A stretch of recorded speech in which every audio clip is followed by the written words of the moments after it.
في سؤال كلنا سألناه، ليش الصنوبر بلبنان غالي؟ هل هو الصنوبر بلبنان غالي لأنه الدولار على اللبناني فرقت؟ هل هو يلي عم بيشيل هالصنوبرات هو شخص طميع وحرامي؟ صنوبرات لبنان شو مشكلتهم؟ وبعتقد جاي جروف هن أكتر ناس فيهم يجاوبونا على هذا الموضوع. صار لي تقريبا من 2016 17 نسيت ايمتى بيجي لعندهم وبصور معهم وبكتشف شو بيعملوا، هن الاكسبرتس بالصنوبر. هيدا نشوف عصام شو رح يخبرنا.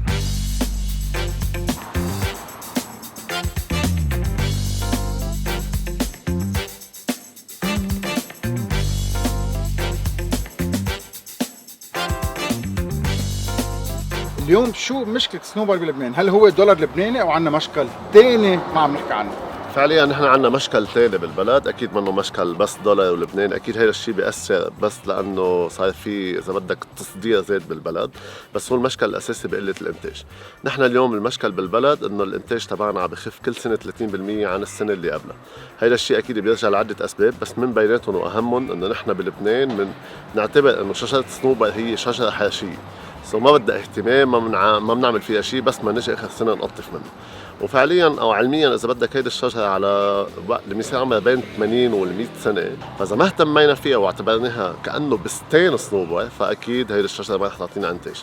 بالاضافه اكيد لعده مشاكل مثل تغيير المناخ وهول التفاصيل. نحن اليوم بمحل اذا ما اهتمينا بشجره الصنوبر اكيد رح يصير عندنا مشكل انتاج كل الوقت. مثل كل شيء بما انه الانتاج خف فاكيد الديماند بيعلى، وبما انه مشكله الصنوبر مش بس بلبنان، هي على صعيد كل الشرق الاوسط اذا بدكم، وحتى بتركيا عندهم مشكل، فاللي عم بيصير انه عم بيجوا التجار الاتراك على لبنان عم يدفعوا حق الصنوبر بالدولار، فلهون هيدا مشكل الدولار واللبنان اذا بدكم بالبلد، لانه عم بيجي تجار اجانب بيشتروا بالدولار. بس هو المشكل الاساسي هو قله الانتاج اللي موجوده عندنا، اللي هي اذا بدي اعطيكم مثل على حرش صنوبر موجود بمنطقه ايتوله، في 10000 شجره كان انتاجه 15 طن، اليوم انتاجه 450 كيلو. سو دعوة اليوم لكل الناس اللي عبالها تزرع صنوبر انه من اول الطريق ما يعتبروه هيدي الشجره اللي وحدها بتدبر حالها بحالها، خلينا نبلش نهتم فيها او نبلش نرجع نعيد النظر بكل الشجر اللي يمكن زرعهم حدا جنرال وقتها بالجيش من كثير كثير كثير كثير زمان، الهليكوبتر انكب قطع فوق لبنان. اليوم لازم نرجع نعيد حساباتنا تيضل لبنان بلد صنوبر.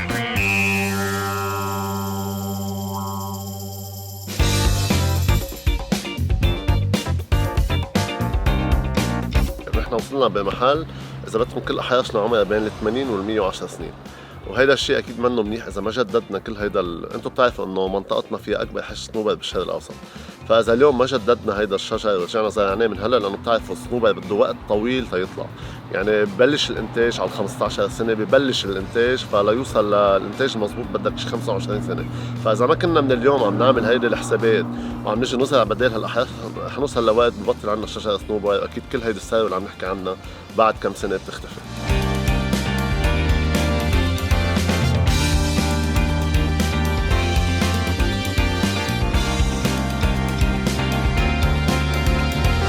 جاي جروف هي شركة تشتغل مثل سوشيال انتربرايز، هدفها تساعد اكيد المناطق مش بس انه تبيع.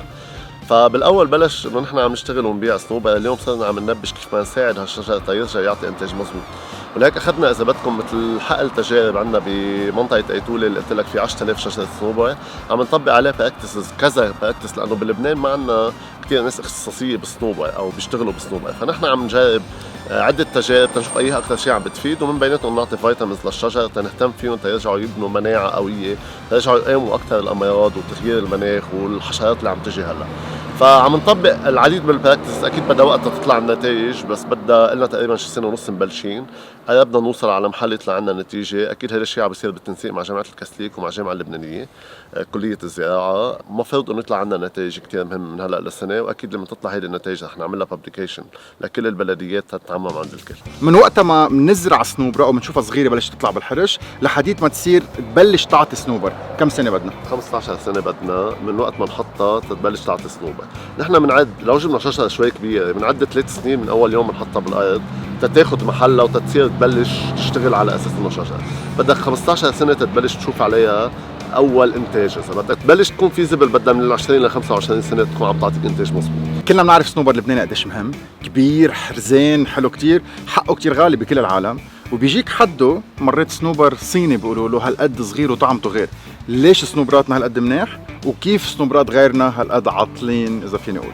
الصنوبرات اللي عندنا هي اكيد هيدا الشيء بيرجع للنوعيه المزروعه عندنا هي النوعيه الايطاليه. الاهميه تبعه الميزه تبعه انه طعم الحب منه كتير كبير، اكبر من الباقيين بكتير اذا بدك.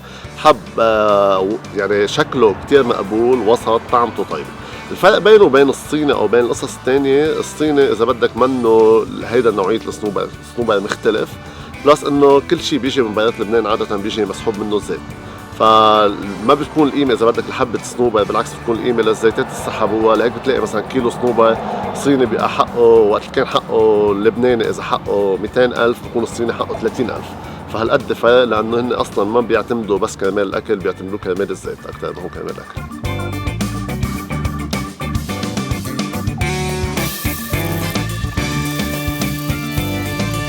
ظهرنا من برا تحت صنوبرة لمحل معمل، منا قصة انه نزلتها عن الشجرة وبعد شوي دغري صارت عند المستهلك.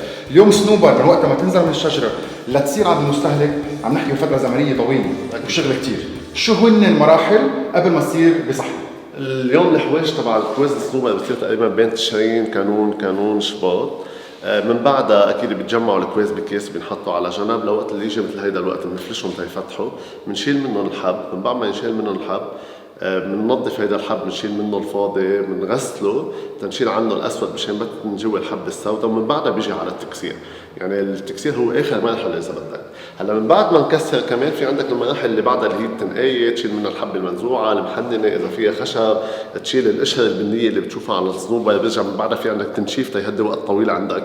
فكل هودي رح ينعملوا اذا بدك. كل انتاج تبع الصنوبر بدك سنه تطلع هذا الانتاج، لهيك الكلفه تبعه اكيد كثير عاليه، يعني غير انه قديش القطاف بكلف، فعندك من بعدها اكيد سنه تقريبا تقدر تطلع هذا الانتاج اللي انت بتشوفه بالاخر.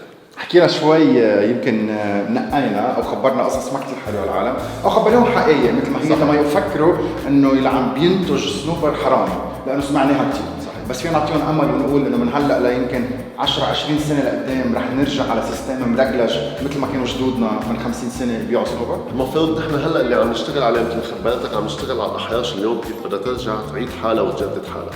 وقت نرجع لهيدا المحل اللي نقدر نقول انه في عندنا ديمو بلوت قدر يعطي هيدي النتيجه، رح نعمم على كل البلديات وكل الناس اللي عندها صنوبر بلبنان. بوقتها عم نكون اذا بدك عم نرجع نعيد هيدا التاريخ تبعنا، نرجع نبلش فيه من الاول. وبوقتها بكون العالم اقتنعت انه بطل بدي انا اكتب شجره صنوبر 200 سنه وانا بس شغلتي احوش عنها واجي، لا صرت بدي اهتم فيها اكثر. ويوم اللي بنبلش كلنا نهتم اكيد بنرجع هيدا الشيء نرجع بنشوفه، اكيد هيدا الشيء بيرجع بخفف اذا بدك كلفه الانتاج، بترجع وقت تزيد الكميه اكيد كلفه الانتاج بتقل. فكل هول القصص يعني برجع بقول لك انه رح نرجع بلبنان نرجع كلبنانيه ناكل صنوبر اكيد. هودي هن الحب الاسود اللي عم نحكي عنه، يعني من بعد ما نشيلهم من الكوز بنشيل هيدي الحبه، وهيدي الحبه اللي بناخذها على التكسير. من بعد ما قطفتها لاكلتها 8 اشهر، من اكتوبر لجولاي. هالحبه البيضاء من وقت ما نقطفها لحتى ما تصير بالكبه 8 اشهر. صح، منا كوني صحيح. فكرنا. لا اكيد بدك تقريبا 8 اشهر من وقت ما بتقطف لوقت ما بيطلع عندك الانتاج. فيني غنجة؟ لا